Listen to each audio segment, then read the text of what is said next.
Under the Lights on CBS19 is sponsored by Bill Dickinson Chevrolet, Ultra Federal Credit Union, Baylor Scott and White Texas Spine and Joint Hospital, the Back Nine, and Optimum. Hello, East Texas, and welcome into Under the Lights. I'm Dan Millay. And I'm Serenity Douglas. Under the Lights late night edition, I should say. And late here tonight, we have a really great game of the week to recap. It was Longview and Lancaster. I got to make sure I'm saying that right here in Texas, Lancaster. All right.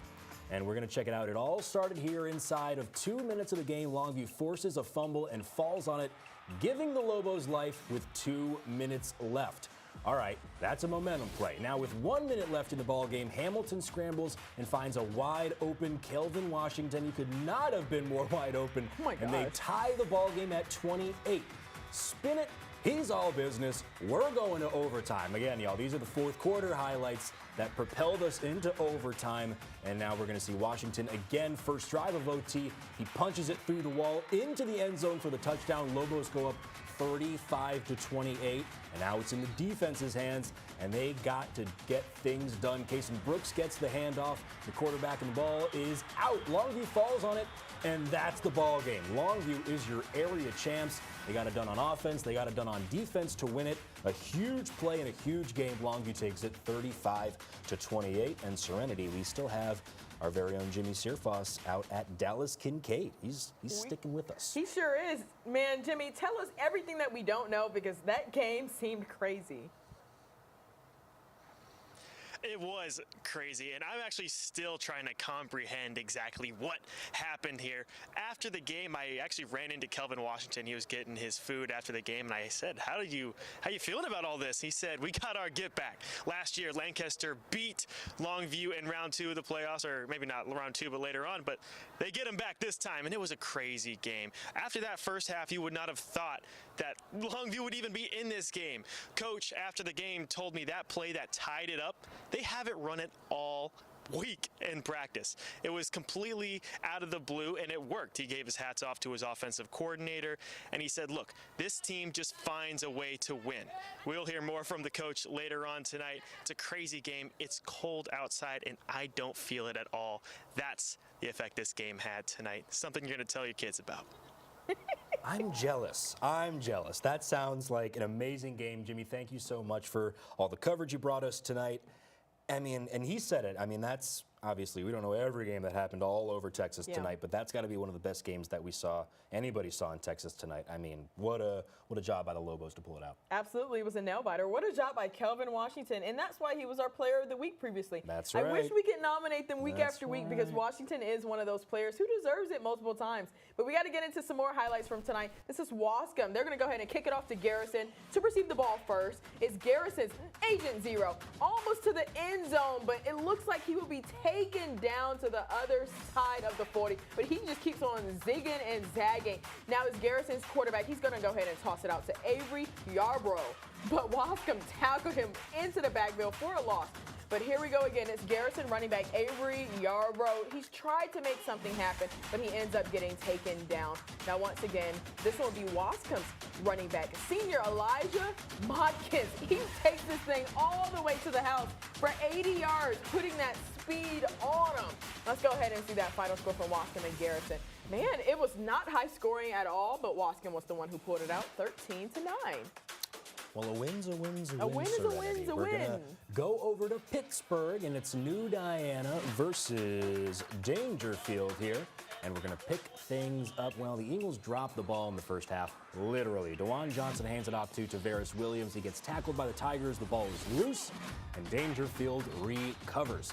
Dangerfield, and they're set up nicely here. Quarterback Chase Johnson going in. He's going to zig. He's going to zag his way through, breaks away from a few tackles, and he is in for the touchdown. Lower the shoulder a little bit there. Gets Dangerfield on the board first. New Diana with the ball, looking to come back here. DeJuan Johnson with the pass to Davion Maps. A little twirl to get loose, and there is another easy touchdown, or I should say the first easy touchdown for New Diana as they're trying to get back into it. And y'all, we're going to see another fumble recovery here, and the Tigers take advantage. Dangerfield all over that one. Second quarter now, Dangerfield getting to work on offense, and that's just too easy, walking right around the pile. Another Tiger touchdown. Here's new Diana QB, DeJuan Johnson, but he's going to get picked off. Another turnover for the Eagles. Things are just not going their way.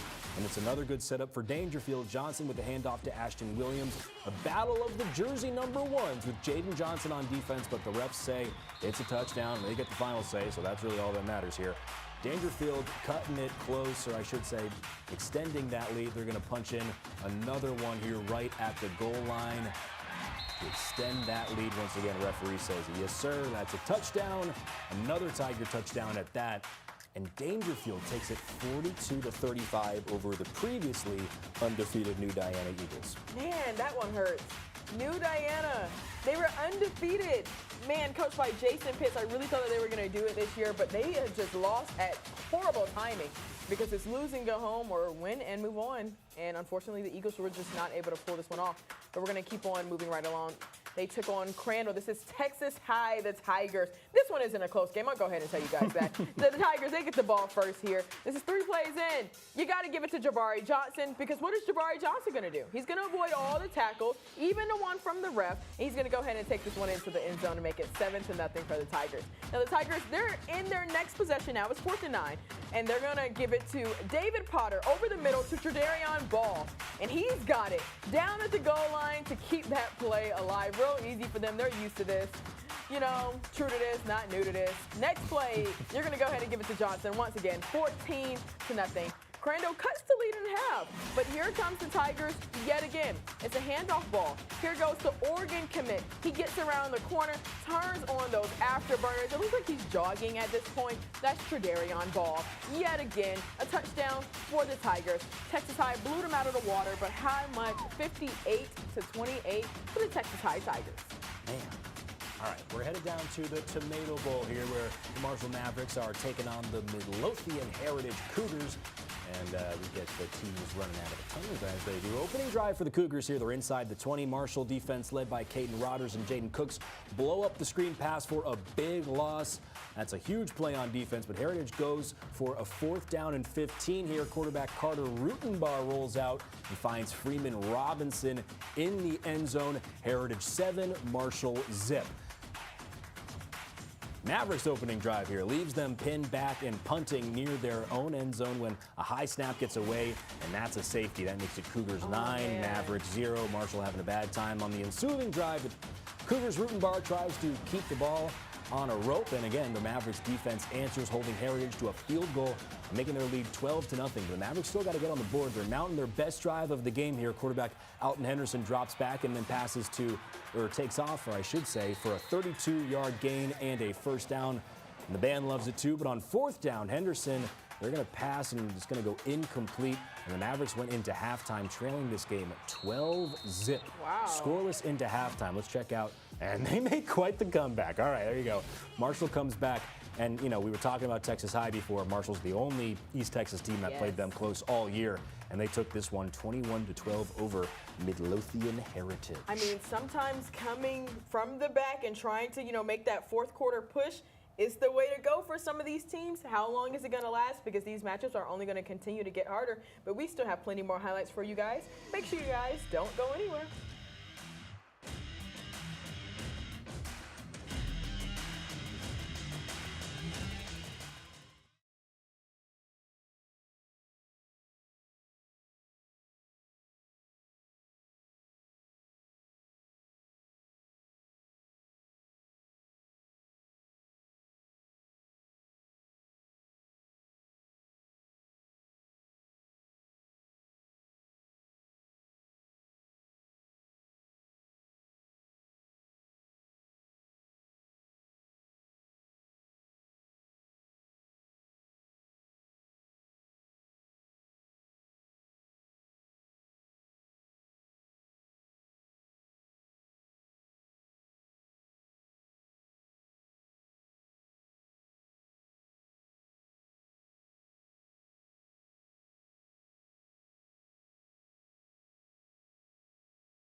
Hello, East Texas. Welcome back into Under the Lights. Thanks for sticking with us. Dan Millay and Serenity Douglas breaking down all the latest and greatest from the second round of playoff football here in East Texas.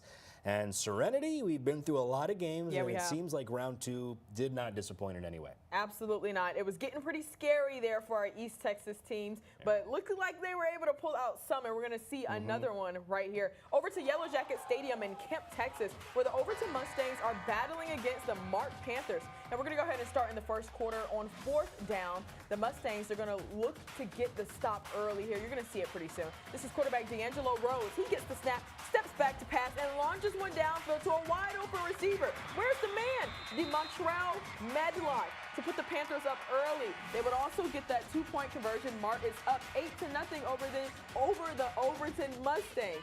Now, following that drive is going to be Mustangs ball. It's going to be quarterback Bryce Still. He's been on Player of the Week before, and you're going to see why. With the ball, he's going to look to pass, steps up in the pocket, still looking for a receiver, but he's going to go ahead and take it himself. But he's going to get brought down across midfield. But it's a nice little first down snag for them.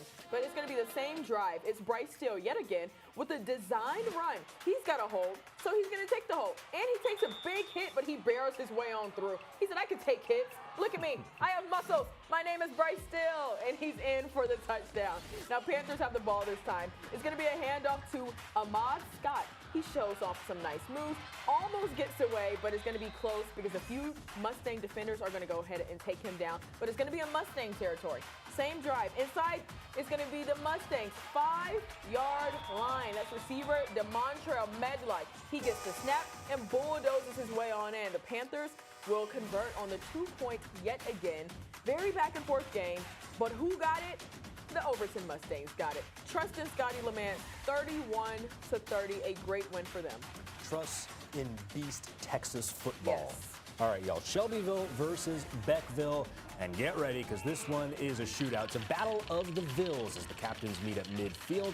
Shelbyville with the ball after Beckville fumbled. Quarterback DJ Barnes steps back to pass and unleashes a missile to Tanner Doggett, who got free behind the defense for a 35-yard touchdown, 6-0 Dragons. Beckville drove the ball downfield. Braxton Bullock rows out, looks into the end zone, and Kenyon Lusk makes a beautiful one-handed catch, and that's a touchdown. 8-6 Bearcats. Shelbyville looking to put more points on the board. Barnes this time. Quarterback read option 12-yard touchdown run, 14-8. Stay with me, y'all. Beckville turnover. Barnes hands off to Hunter Harvey. He gets the edge. A couple Bearcats tagged him, but it's not tag football, y'all. It's tackle football. You got to bring him down for it to count. Harvey gets in there, 43-yard touchdown. Second quarter, backing down. Bullock rolls out, and this time it's J.T. Smith making the grab in the end zone, 21-16 Dragons. Shelbyville is a scoring machine, y'all. Barnes hands it off here to Ronnie Williams, who slides in for the touchdown, 27-16 Dragons. Shelbyville trying to pad that lead. Barnes runs in for the quarterback keeper. Dragons, well, I need to slow down here, y'all. There's so many highlights. We're going so fast. Okay, all right, now they're going for 2. Rolling out to his right, and who is he going to see? He throws over his left shoulder. He's got a man. That's a wide open Aiden Shields. That makes it 35-16. I felt like a used car salesman while I was speaking so quickly just then. Shelbyville wins at 75-48 over Beckville, winning the Battle of the Vills. Well, now you see why, because there were so many highlights. Yeah. 75-48 for Shelbyville. Man, I think the most we've seen is from New Diana when they scored maybe 88, Something 84. like that, yeah. So, I mean, that one was a great one. But now we're going to go ahead and head over to Bruce Stadium, where the Pine Tree Pirates are squaring off against the Houston area team. That's the Stafford Spartans. But we're going to start in the second half for this game. Stafford already has the 7-point lead over Pine Tree, but let's see what the Pirates can do. They have the ball inside of the scoring position. It's going to be a handoff to Lamarion Hunter, and he's going to go ahead and make one Spartan defender miss, make another one miss, and let's go ahead and get that second quarter on and popping. It's 7 apiece for the Pirates. Now the Spartans ball, it's going to be their quarterback, Zachary Brown. He fakes, looks to pass, but his linebacker, Seth McFarland, with a take back. Man, the Pirates intercept that one. Love to see it. The Pine Tree Pirates, they're looking good. But let's go ahead and see if Stafford will answer back, because that's what always happens with the teams that are not in East Texas. They fight back hard. Now, low snap. This one is to Alex Morales. He scoops it up, though. He tries to punt it, but it's deflected. What's going on? Linebacker Kendrick, he scoops it up. And he's going to take this one all the way back. Can Can you believe it? I can't believe it, and I'm literally reading it right now. A huge turn of events, but it's the playoffs, so what can you expect? Pine Tree loses and a heartbreak. Dan, what happened? 14-13. Maybe I jinxed them because I said that when it comes down to these Dallas and Houston teams, for the East Texas teams, it gets pretty tough for them. Pine Tree, they've kind of been skating by a little bit, and they ended up falling to Stafford, man. Yeah, consider me heartbroken. I mean, especially to lose. I mean, we didn't see all the highlights, but that, the bad snap and the fumble on the punt, I mean, those are just things that you don't expect to see from Pine Tree, especially not this year. We're going to keep moving to Lindale versus Navasota now as we're entering the field. Lots of pomp and circumstance. It's round 2 of the playoff serenity. We're having a good time. We're shaking hands. We're kissing babies. Maybe. I don't know. I didn't see anybody kissing babies tonight. It's possible, though. All right. Navasota is who Lindale is playing here. He's cruising into the end zone. That makes it 7-0 Navasota. Next drive, Lindale's ball. Caleb Hart takes the handoff and powers his way into the end zone to tie the game at 7. Navasota wasting no time here to respond. Jace Jablonski launches the ball to Daquan Pratt. Nobody's going to catch Daquan. He's going to make it in for the... Is he going to score? Touchdown. There it is. Love it. 14-7 Rattlers. Eagles are going to be quick to answer. And they've got a million ways to do it, but they're going to do it in this one way. It's Million Johnson showing off his speed up the middle, through the field, and he's going to cash in 6 for the touchdown, 6 of his own, and that makes it 14-14. We're all tied up, and the clock is winding down in the half as Jablonski scans the field and finds Cameron Ross. He takes back the lead going into halftime. That's a big play for Navasota as they lead it 28-21 after that play. And they go on to win it. Navasota beats Lindale 56-45, so the Eagles' run comes to an end there. Oh, man, a couple of East Texas teams have gone down. It was very unfortunate, but we got to take a look at our top plays, but that's going to be right after the break, so make sure you guys don't go anywhere.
Under the Lights on CBS19 is sponsored by Bill Dickinson Chevrolet, Ultra Federal Credit Union, Baylor Scott and White Texas Spine and Joint Hospital, the Back 9, and Optimum.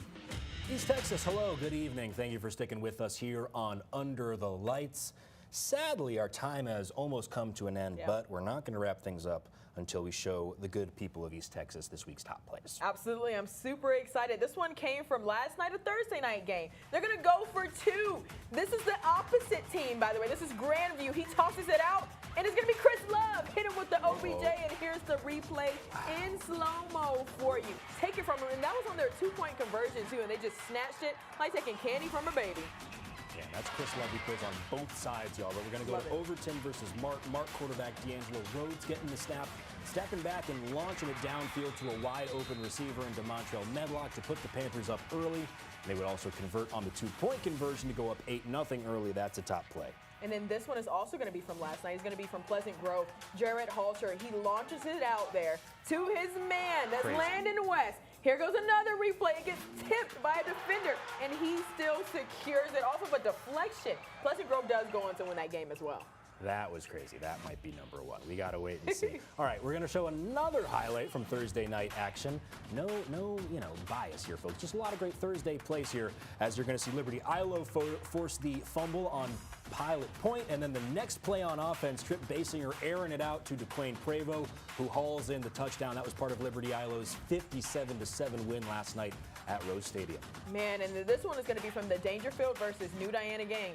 Now you see this play in the New Diana game. You saw it in the highlights, but look at it once again. New Diana with the punt. It goes long, rolls a bit, and it's picked up by C.T. Elkins. He runs with some moves, zigging and zagging his way all the way down, but he's eventually taken down. That was a good one. Oh, my goodness. I'm excited to see which one was your favorite, Dan, because you normally pick which one would be the top play every Saturday. Yeah, and I mean, it's going to be Pleasant Grove, spoiler alert. I mean, that was so great. That was so awesome. It was great. Deflections always get me because think about how good your football IQ has to be. Well, yeah, and I mean, the presence of mind, he's running full tilt. He's, looking over one shoulder. The pass gets tipped and, it changes. You don't panic. Changes direction, Yeah. the whole thing to still haul it in. But, tune in tomorrow to see what's 5 through 2. Okay, that's valid. All right, let's go ahead and take a look back at some of the top scorers from our very, very busy night of our East Texas football. Longview versus Lancaster. That one ended up going into overtime. It was Longview who got it, 35-28. Joaquin versus Cooper is going to be Joaquin who got that one. They were the underdog in that one, 32-24. Dangerfield versus New Diana. Man, the Tigers, they always pull out something at the last minute. They served New Diana their first loss of the season at the wrong time, 42 versus 35. Marshall versus Midlothian Heritage. It's 21-12 for that one. And with those first four, Serenity, I was 2 for 3 on my picks. I think you were Love as that. well. What were you?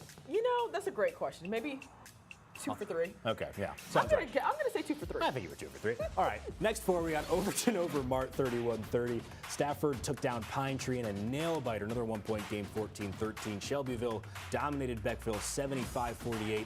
And Wascom took down Garrison, 13-9. So from all of those top plays, top scores, we're going to go ahead and see what the matchups will be for round 3 of playoffs. This is for next week, you guys. Wow. Chapel Hill will be taking on Stafford. Stafford just took down, I want to say Pine Tree. It's a Houston team. So Chapel Hill took down them. Well, Chapel Hill will be taking on them. And then Kilgore versus Navasota. They're going to be facing off. Woodville versus DeKalb. Dangerfield versus Newton. And man, we got another slate of games. We sure do. We got Wascom and Honeygrove. We got Shelbyville and Joaquin, who I was just at tonight. Grapeland and Overton, and then Texas High and PNG. Man. I feel bad for anybody who plays Texas High, honestly. Me too. Me too. It's going to be a tough one for all of those teams. But that'll be round 3 of the playoffs, and things start to mean even more. We also have some more matchups like Pleasant Grove taking on Carthage. Super excited to see the Hawks take on the Bulldogs. But we're going to have all of those games for you right here on CBS19 and CBS19 Plus. So make sure you guys are sticking around for those. But thank you so much for joining us tonight for Under the Lights. We will see you guys again next week for round 3 of playoffs.